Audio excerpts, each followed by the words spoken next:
안녕하세요 여러분, 사성돌아보기입니다. 예, 오늘은 25년 12월 7일이죠. 일요일이고 오늘 두 번째 영상을 찍게 됐네요. 예, 좀 흥미로운 눈길이 오래 머무는 그런 기사를 발견했길래 또 그때 맞물리는 생각들을 지금 정리 안 하면은 좀 사라져버릴 게 있을 것 같아가지고 조금 하나 더 만들기로 했습니다. 자, 오늘 한국인의 어떤 한반도 사람들의 유전적 특질에 대한 이야기. 우리 그냥 많이 들어오잖아요. 뭐 단일 민족이다. 근데 흉노가 신라의 선조라고 한다. 그리고 그 신라가 삼국을 통일했다. 그러면 우리가 단일 민족 맞냐?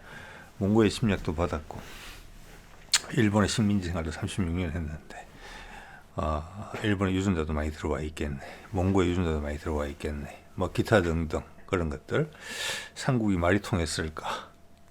예, 뭐 이런 부분들까지 뭐 여러 가지 이야기들을 생각해 볼 수가 있어요. 그리고 뭐 예를 들어서 고조선, 옛날도 조선이었죠. 뭐 이런 오늘 일단 조선이라고 하겠습니다. 그 명칭을 사실관계와는 다르다고 봅니다만은 그 당군 신화 서기의 뭐랄까 서기 전 2333년에 건국을 했다는데, 그리고 서기 전 108년에 망했다는데 그게 신화냐 사실이냐 어쩌고 저쩌고 뭐 이런 부분들에 대한 가장 핵심적인 것은 우리나라의 어떤 유전적 특징이 언제 고정이 됐고 언제 형성이 됐느냐.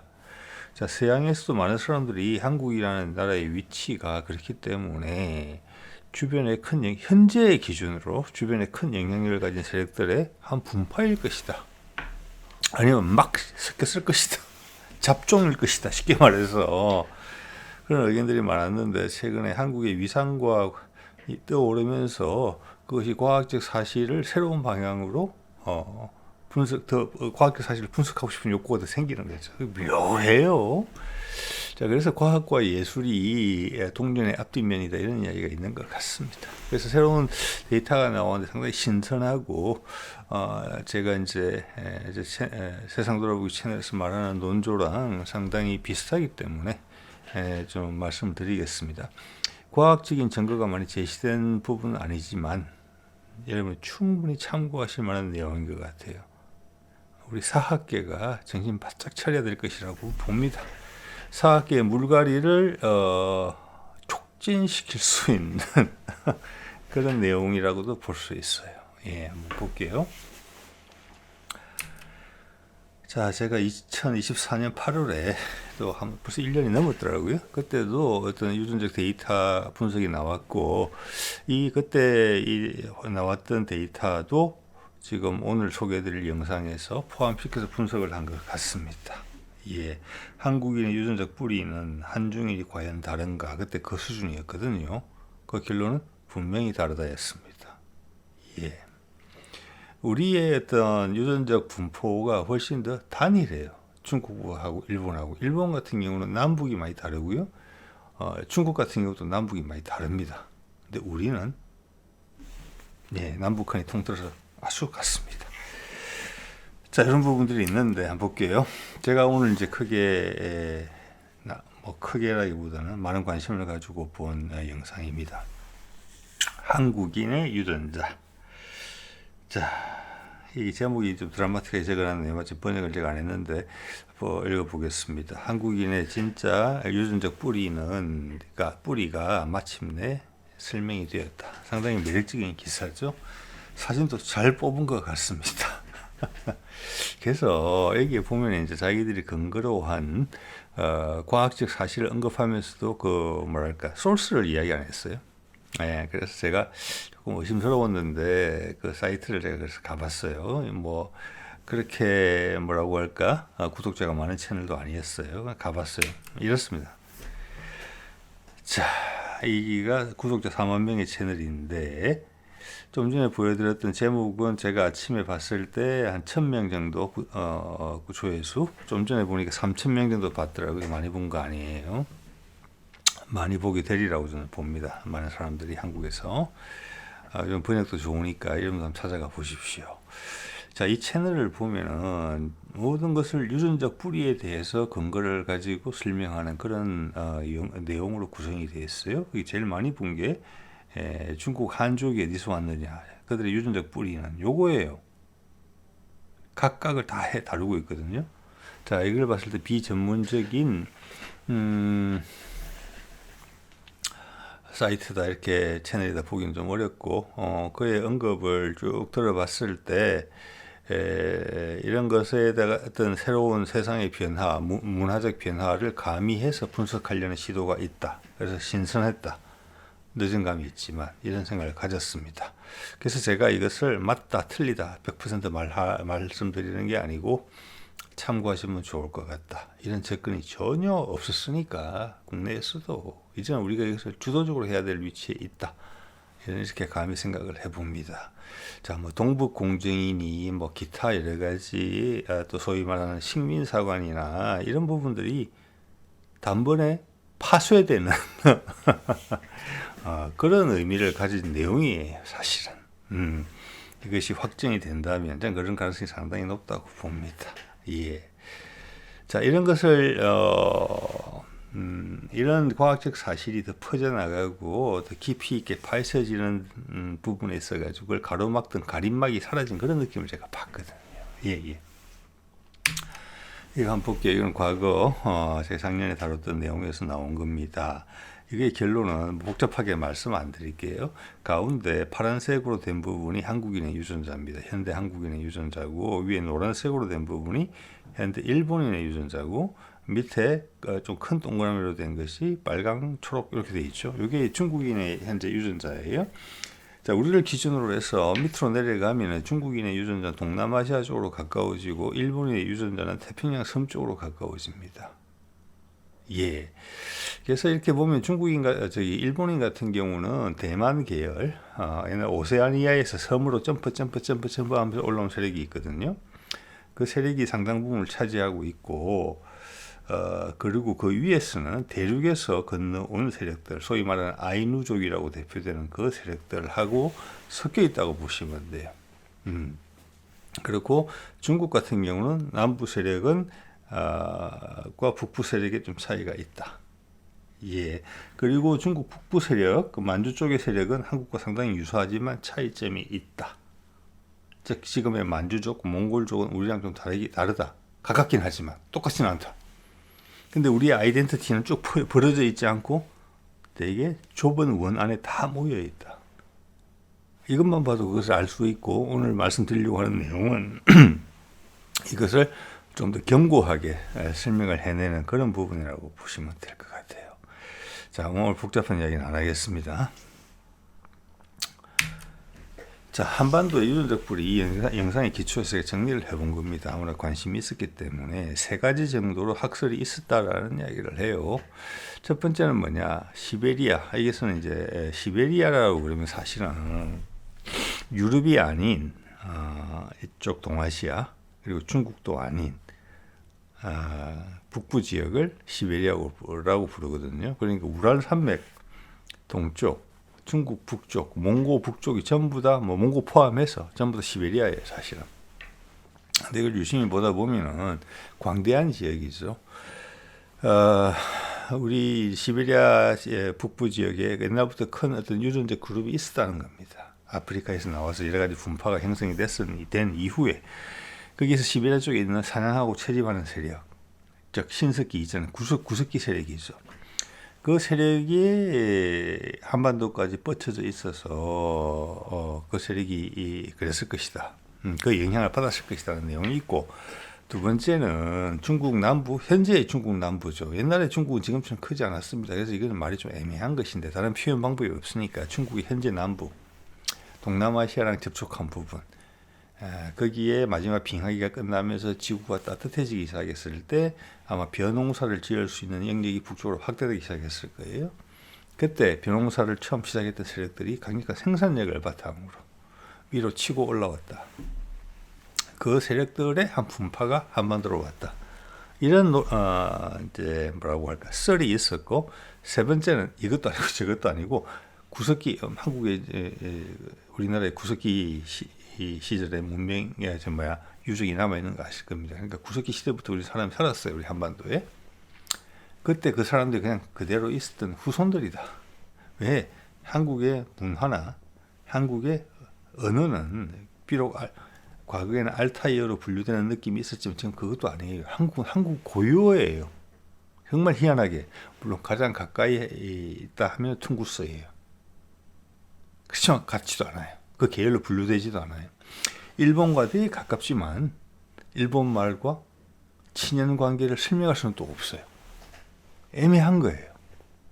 이 한국적인 영향이 일본 말에 많이 남아있지만 위에 흩뿌린 정도예요. 뿌리가 같다 이렇게 말하기가 상당히 어렵다는 이야기예요. 쉽게 이야기해서.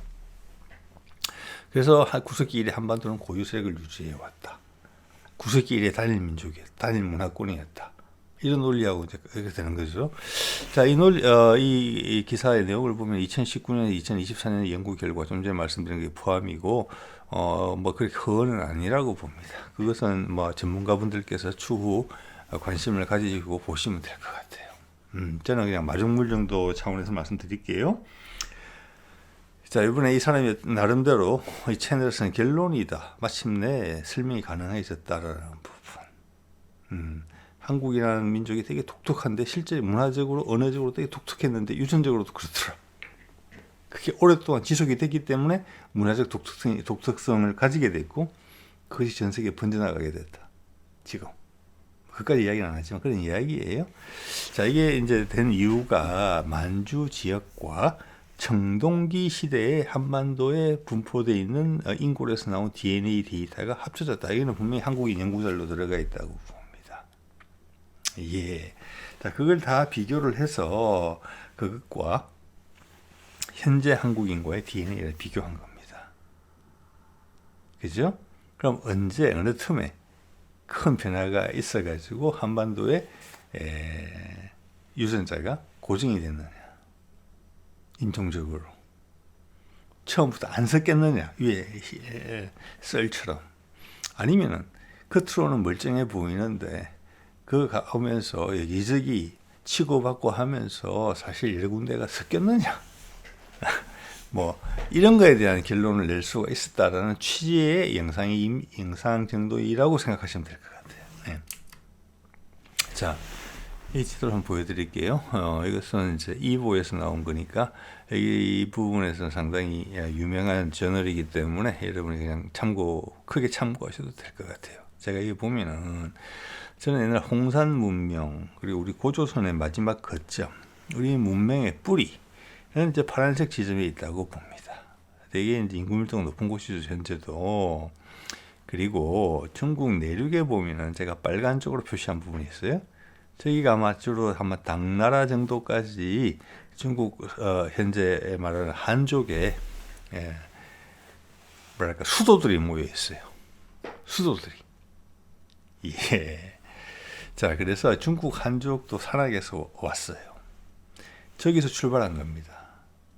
예전에는 고조선 세력과 뭐 중국 같은 경우는 하은주 세력이 공존했죠. 물론 시차는 있지요. 홍산 문명이 1000년에서 2000년 정도 빨라요.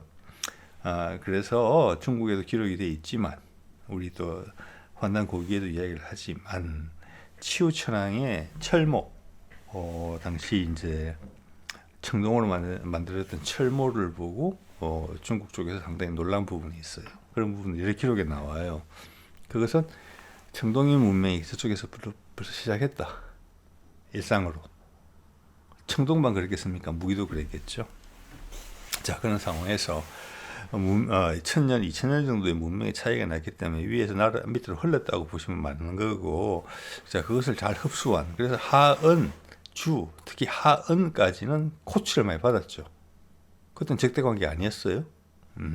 그래서 중국 민족이 여기 있다가 해안 쪽으로 나오게 됩니다. 왜냐하면은 서기 지금으로부터 그러니까 기원전 10,000년 정도에, 지금부터 12,000년 정도에 전 세계 빙하기가 갑자기 끝납니다. 한 50년 만에.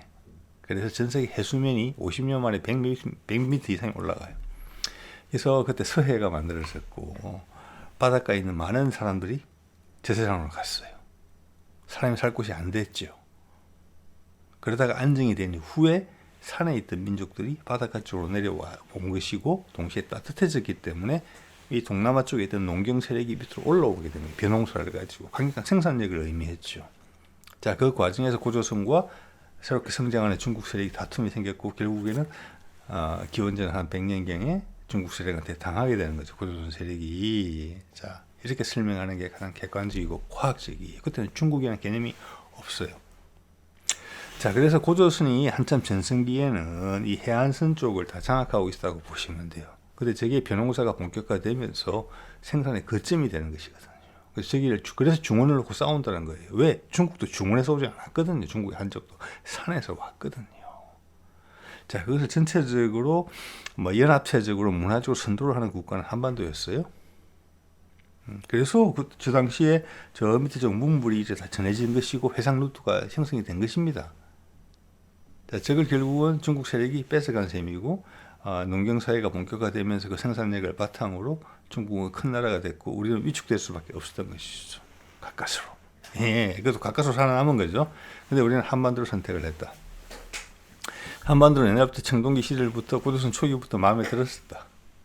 이런 걸 느낄 수 있어요. 우리 유전 조사 결과가 보면은 자, 이게 현재부터 1만 2천 년 전이죠. 제가 좀 전에 말씀드렸던 부분이에요. 그때는 빙하기가 돼가지고 북극이나 남극에 얼음이 많이 생겼기 때문에 해수면이 지금보다 훨씬 낮았어요. 그래서 이게 이렇게 육상으로 다 연결이 돼 있었어요. 근데 저기가 마지막 빙하기가 끝나면서 50년 만에 저기가 물로 찬 거예요. 도망가기도 급급했겠죠. 해안선은 사람이 살만한 곳이 못 됐을 거예요. 당시에는 극격한 변화 때문에. 저게 안정되는데 1, 2천 년 걸렸어요. 그 다음 문명이 내려온 거예요. 그게 중국 문명도 물가에 있던 문명이 있을 수 있어요. 한반도에도 저기 바닷가 쪽에 문명이 있을 수 있어요. 저기는 옛날 양쯔강이 지금 제주도 옆으로 흘렀다는 거잖아요. 그래서 저기 엄청난 퇴적층이 형성되어 있고 석유 많이 있을 거라고 생각합니다. 감히. 네. 자, 저때는 소통이 좀 자유로웠기 때문에 인종적으로도 비슷했을 거예요. 예. 자, 이게 보면은 이제 기본적으로는 밑에서 올라오는 세력이 있고 위에서 내려오는 세력이 있다. 그리고 바깥에서 유입된 세력이 있었다. 왜 바깥에서 유입이 오느냐? 그것은 기후가 변했기 때문에 전 세계에 대규모 홍수가 나고 성경에 나오는 노아의 홍수도 이때입니다. 그리고 성경은 사실은 중앙아시아나 아랍에 있는 어떤 설화나 신화들을 채집해서 모은 거거든요. 새로. 그러면은 중앙아시아에 있는 국가들, 근데 전 세계의 오래된 기록에는 전부 다 남아 있습니다. 홍수가 크게 났다고. 그래서 살만했던 곳이 살지 못할 곳으로 바뀌었어요. 그리고 바닷가에 있는 많은 세력들이 절멸했어요. 50년 만에 수위가 이렇게 올라갔는데. 그래서 많은 이동이 발생하게 됩니다. 새로운 살 곳을 찾아서. 왜? 기후가 망가졌기 때문에, 기후가 완전히 변했기 때문에. 그때 저는 고조선의 원류 세력이 이쪽으로 건너왔다고 보는 거예요. 거기에 대해서 우리 부도지라는 책이 잘 설명하고 있죠. 우리 중앙아시아에서 왔다. 그 중에서 한 분파가 갈라져서 중국 땅으로 들어가서 중국의 원류가 되었다. 부도지가 그렇게 이야기하고 있잖아요. 정확하게. 네. 자, 이거 볼까요? 유전자가 좀 전에 보여드린 그 영상의 결과는 이렇습니다. 우리나라 유전자 기초는 뭐냐? 우리나라 유전자 기초는 시베리아에서부터 내려온 세력이다. 시베리아 쪽, 정확하게 얘기해서 아무르강 유역에서 내려. 거기랑 우리 유전자가 똑같다는 거예요. 그 밑에 있는 몽골이나 말갈이나 뭐든지 간에 다 비슷한 거예요, 우리랑. 자, 그래서 말갈이든 몽골이든 여진이든 또는 같은 민족이든 이름이 이것저것 바뀌든, 그게 어제 말씀드린 케이트족이든 브리아트족이든 그런 종족들이 중국 한족이 아니라 우리 민족의 친연성을 느끼는 이유는 분명합니다. 그리고 고구려라는 대국을 형성해서 고조선부터 시작된 거예요. 앞서가는 문명으로 동북아 지역, 지금 소위 우리 유목민이라고 부르는 그 세력들을 고조선의 영향권 내에 있었던 거예요. 그 전통이 있었기 때문에 똑같은 조건이면 이쪽에 품에 안기는 거예요. 예, 당연한 거죠. 그리고 그들이 그 융합의 결과로 현재 한반도인의 유전자가 그때 고정이 됐다는 겁니다. 그러면 지금 중국의 영토하고는 사뭇 다르죠. 유전자의 분포는. 그게 참 정치 외교적으로 큰 의미를 가지고 있죠. 자, 여기서 아무르강이 나오는데 저는 이걸 보면서 두 가지 생각을 듭니다. 아무르강인데 보면은 이제 유럽으로 건너가서 아모레, 사랑 뭐 이런 쪽으로 있는 것 같아요. 라틴 말에서. 그거하고 왜 이게 비슷하냐. 그 아무르강 하구에 지금도 울지 부족의 자치촌이 있습니다. 뭐가 익숙하시죠? 발음이? 울지 문덕이 있잖아요. 울지 문덕. 문덕 외국인이죠? 온달 장군. 온달? 몽골 이름이죠? 태조 이성계 조선에 정조 할아버지 땐가 몽골의 한 추장이었다가 한국의 귀화한 민족이죠. 귀화한 집안이죠. 그게 뭐 이상합니까? 풀은 같다는 거예요. 유전적 풀은. 그리고 아무르는 말 자체가 저는 아물이라고 생각하거든요. 아물. 이게 큰 물이다. 대단한 물이다. 신령스러운 물이다. 그 물이 현재의 물이에요. 자, 우리가 또 쓰는 수라는 말이 있어요. 한자화된 수의. 예, 그것은 중앙아시아에 쓰는 말입니다. 물입니다. 거기도 강. 자, 그 두 개가 다 만나서 두 개 다 쓰이는 거예요. 우리는 우리 그대로 쓰던 말이 물이고 거기다 수가 들어왔는데 수는 한자로 채용해서 쓰고 있는 거예요. 이 당시는 이제 신석기 이전인데 현재 일본인 아이누족하고 일본의 신석기 문명인 조몽 거기 나오는 유골의 DNA랑 한국 것은 거의 비슷하다. 자, 그들은 시베리아 채집 세력이 하강한 것이다. 한반도를 경계선으로 한반도 남반까지 들어와 있었다. 이렇게 보시면 딱 맞을 것 같아요. 근데 그 이후에 바뀐다는 거죠, 일본은. 우리는 계속 유지됐는데. 자, 그 다음은 그런 기초 위에, 그게 현재 우리 유전적 뿌리라는 거예요. 우리는 아무르강 유역에 있던 채집 사냥을 하던 세력이에요. 그렇죠? 그 위에 뭐가 들어왔느냐? 중국 남부의 경제학 세력, 그것은 현재 중국 광동이나 아니면 현재 베트남 이 세력일 수 있어요. 벼농사, 벼라는 게 원래 습지에 자라던 열대 지방에 있는 습지에 자라던 식물이잖아요. 예.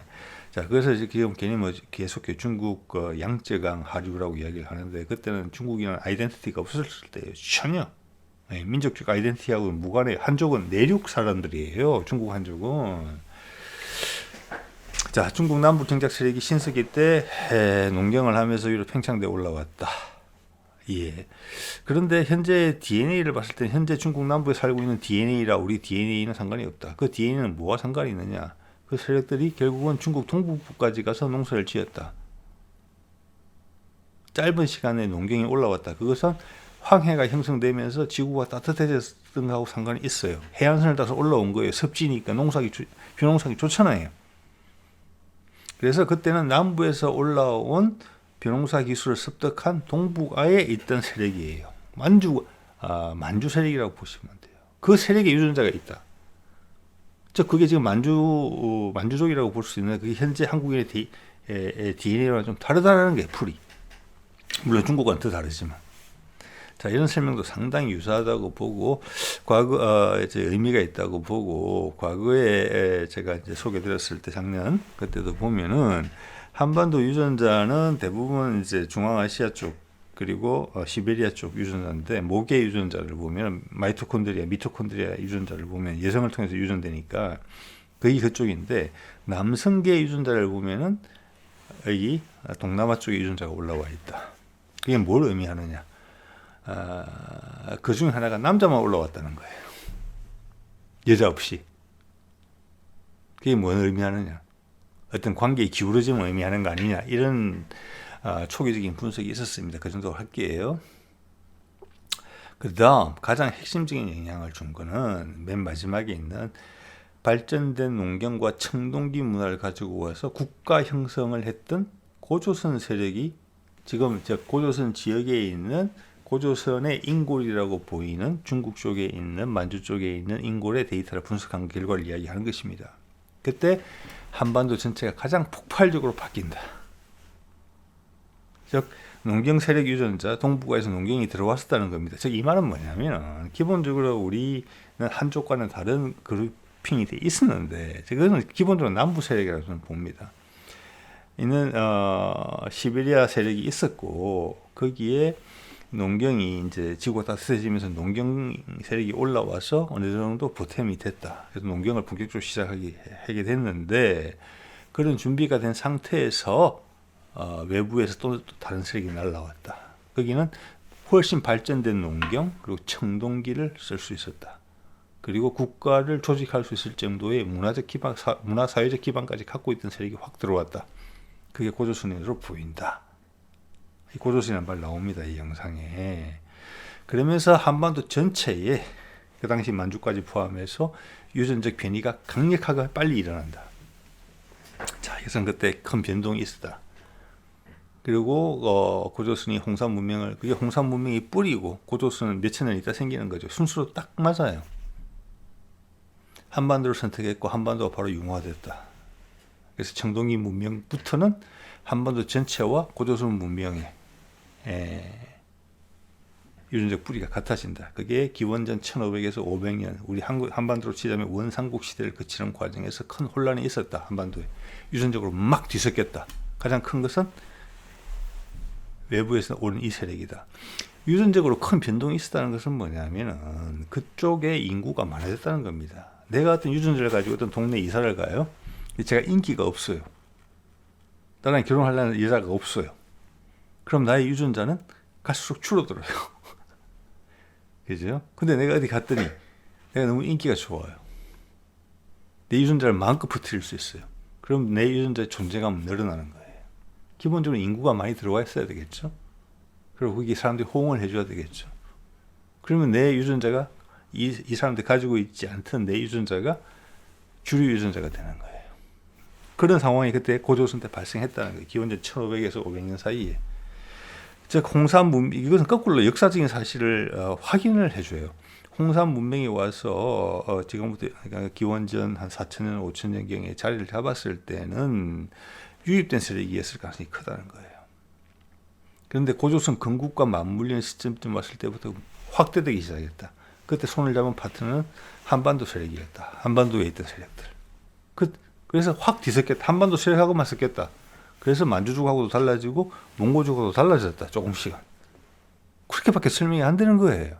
그리고 그 이후로는 딱 고정이 됐다. 안 변한다. 여러 가지 부침이 있었지만은 그 패턴이 그대로 유지됐다. 즉 이것은 홍산 문명의 세력이 완전 우리 체화된 거예요. 토착 세력과 완전히 결합해가지고 완전히 섞였고 그때부터 문화적 아이덴티티가 독창적으로 생겼고 거기에 대해서 자부심도 있었고 지킬 실력도 있었다.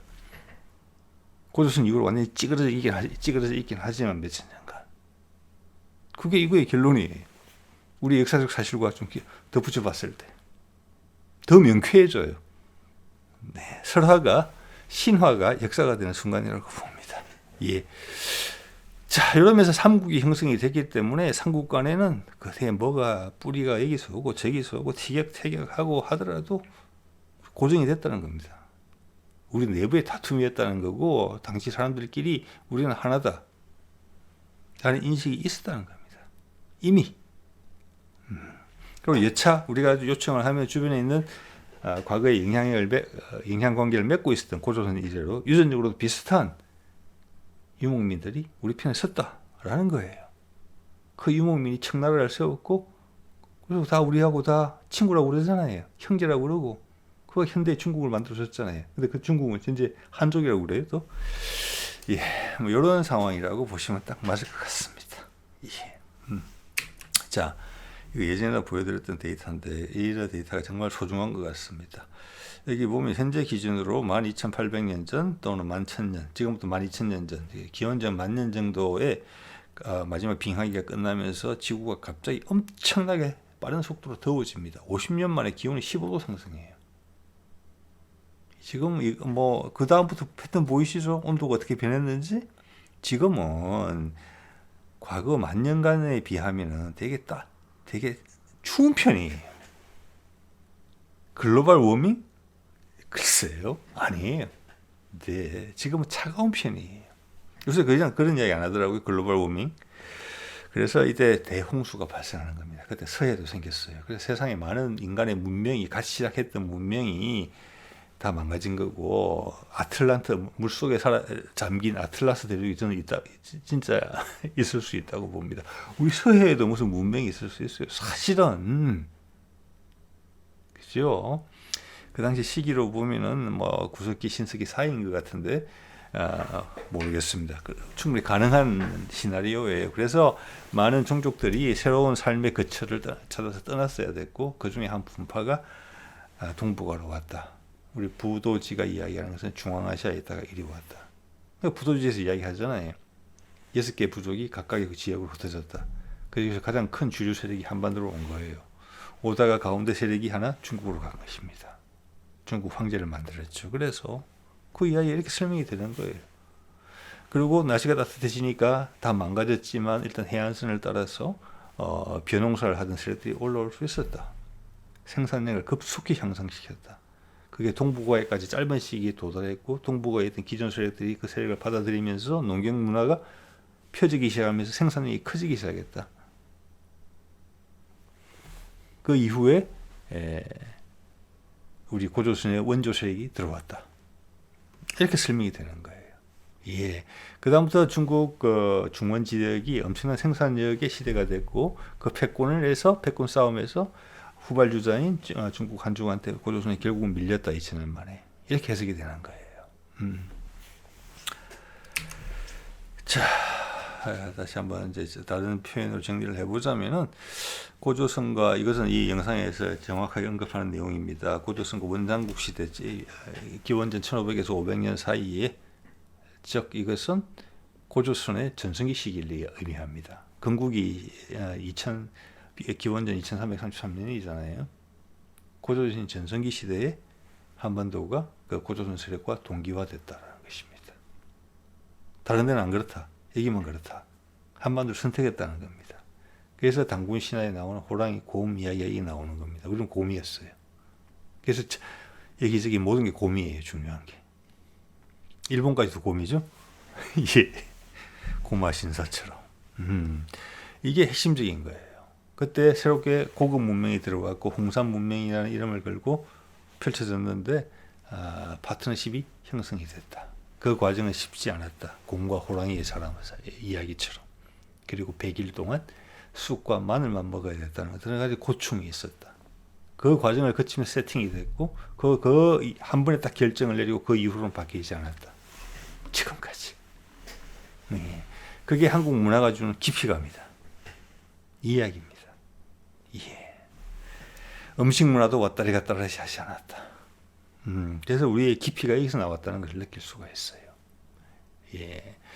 동북아에서 이렇게 고유의 유전적 특질을 온전히 오랫동안 유지하는 것은 우리밖에 없다. 유전적 특질이 되게 독특하다. 아마 전 세계 유례가 없을 거예요. 이때 한번 흔들린 이후 한번 뒤섞인 다음에 한번 마음의 결정을 한 이래 안 바뀌었다. 이것이 우리가 사랑하는 진돗개의 특징이고 우리 한국 사람의 특징입니다. 예. 자, 그래서 홍산 문명은 BC 4세기, 5세기죠. 그때 정착이 됐어요. 황하 문명보다 1500년, 2000년 빠르죠. 예.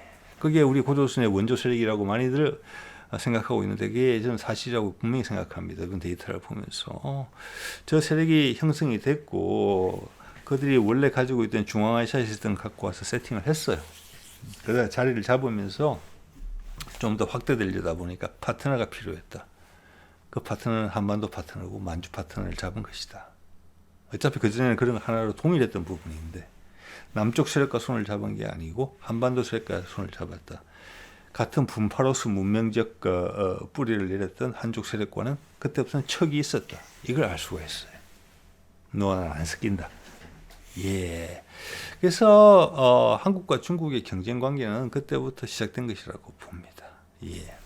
자, 한반도 전역 동기화됐고 한반도인의 정체성이 그때 확립이 됐다. 고인돌 시대부터 청동기 시대부터. 예. 문명의 핵심은 그 당시에는 고속도로가 있고 인터넷이 있던 시대가 아니기 때문에 만주 지역 발해만 인근 지금 홍산 문화의 중심 지역에서 조금씩 번져왔으리라고 봅니다만 동기화되어 있었다. 인력이 파견되어 있으며 고조선의 주요 인력이 마음대로 뒤섞이면서 그들의 유전적 지위를 높였다. 이주민이니까 숫자는 적었을 거잖아요. 어쨌거나 본토인들보다 원래 기존의 토착민들보다. 활발히 섞였다. 즉 이것은 그들이 지도적 입장이 있었다라는 이야기를 하고 그것을 마음껏 받아들였다. 이렇게 볼 수 있어요. 그 과정에서 충돌도 있었다. 곰과 호랑이의 경쟁처럼. 네. 자, 볼까요? 자, 고조선은 기원전 2333년부터 108년에 망한다. 자, 이것이 거의 역사적 그 사실에 가까울 수 있다고 봅니다. 홍산 문명이 기원전 4세기, 5세기였으니까 초창기를 거쳐서 성을 짓고 하면서 국가를 형성하던 이 시기에 이미 토착민들과의 강력한 접촉이 필요했을 거예요. 그죠? 그 중에서 다툼이 있었겠죠. 다시 한번 곰, 호랑이.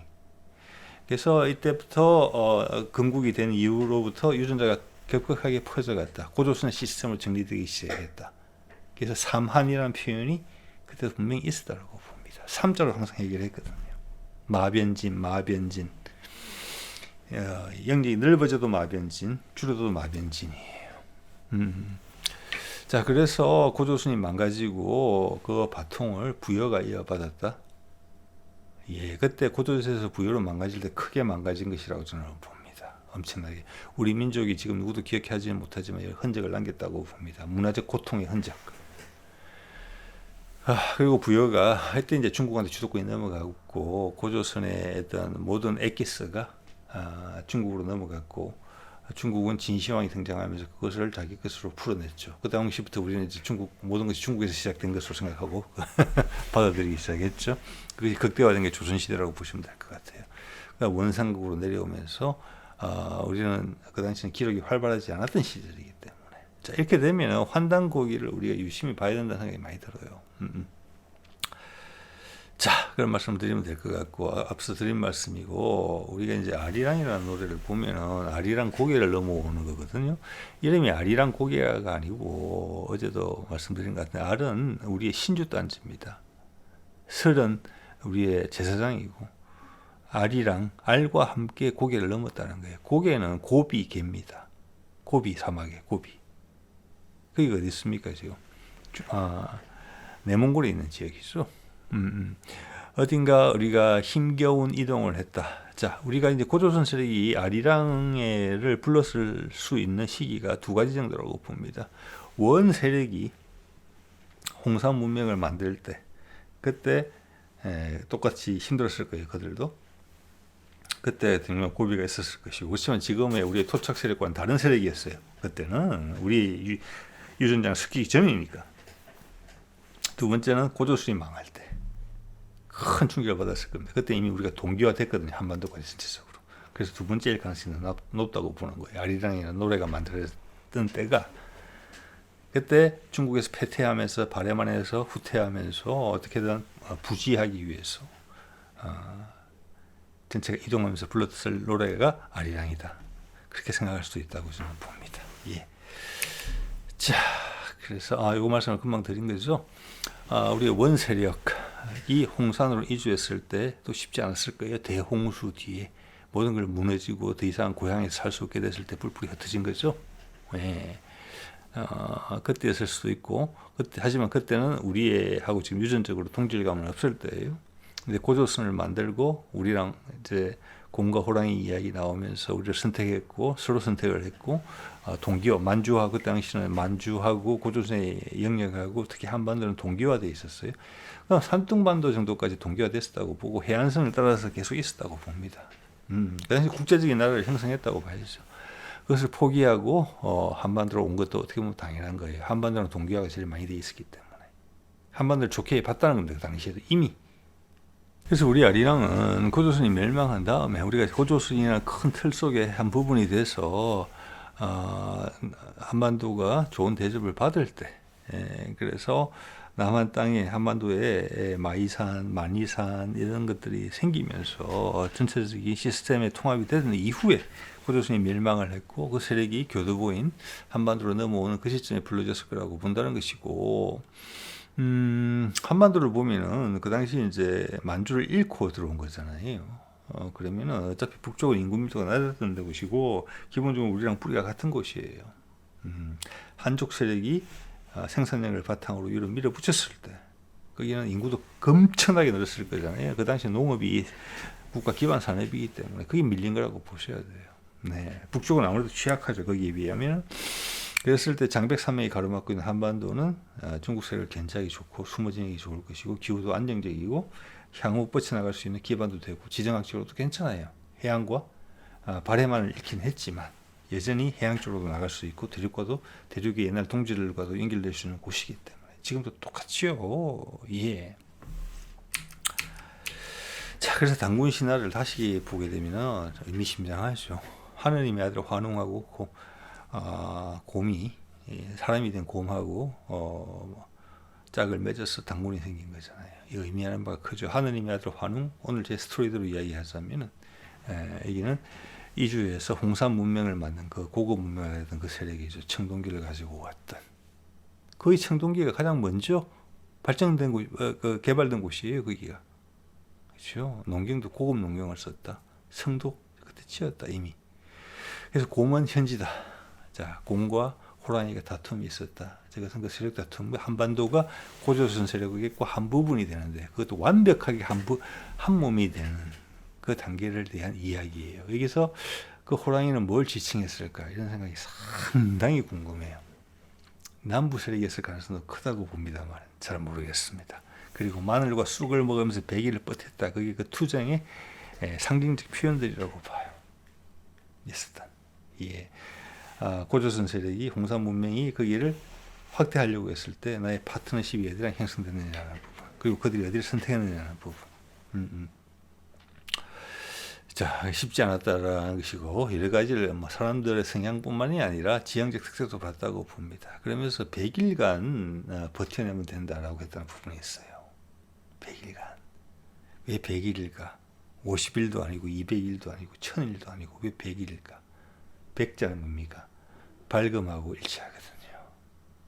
자, 이것은 어제 많이 말씀드린 부분인데 최천이 말한 우리 발금의 도 풍요와 같은 거죠. 상대방을 깨우치려고 노력했다는 겁니다. 고조선 입장에서는. 그렇게 해석될 수 있는 시나리오예요.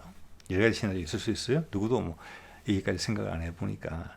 이것은 전쟁을 했다기보다는 고조선과 결탁하고 싶었던 세력들이 여기저기 크게 있었는데 한쪽은 한반도 세력이면 분명해요. 나머지 하나는 이쪽 세력이었을 가능성이 커요. 중국 본토 쪽에서 남방 계열하고 섞인 한족 세력이. 이쪽을 선택했는데 거기에 교감이 되는 과정에 대해서 이렇게 이야기해 준 거예요. 잘 깨우쳤다, 견뎌냈다라는 부분이. 자, 요거 여러 가지 해석이 가능할 수 있겠죠. 자, 그렇게 보면은 단지 당시에 우리가 유전적으로 지금 튼튼하고 독창성을 고유성을 유지할 수 있는 것은 한반도 인구가 같은 비율로 오랫동안 여러 가지 부침이 있었지만 오랫동안 경국이 유지되어 왔다는 의미예요. 바깥에서 다른 피가 많이 안 섞였다는 거예요.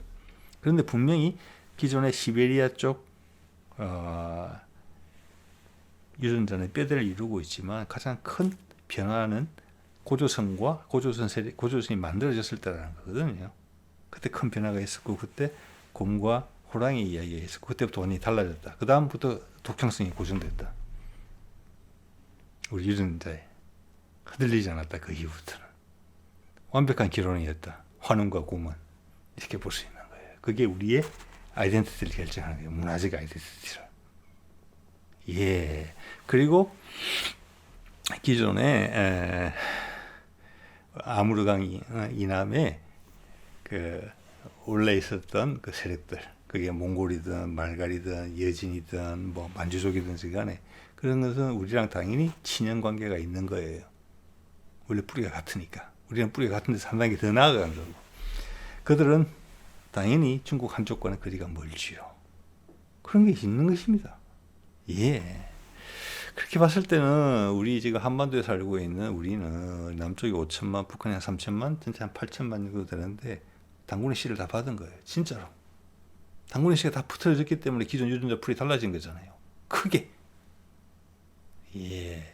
여러분도 단군의 자손이고 저도 단군의 자손인 것 같습니다. 자, 오늘 이 정도 할게요. 네.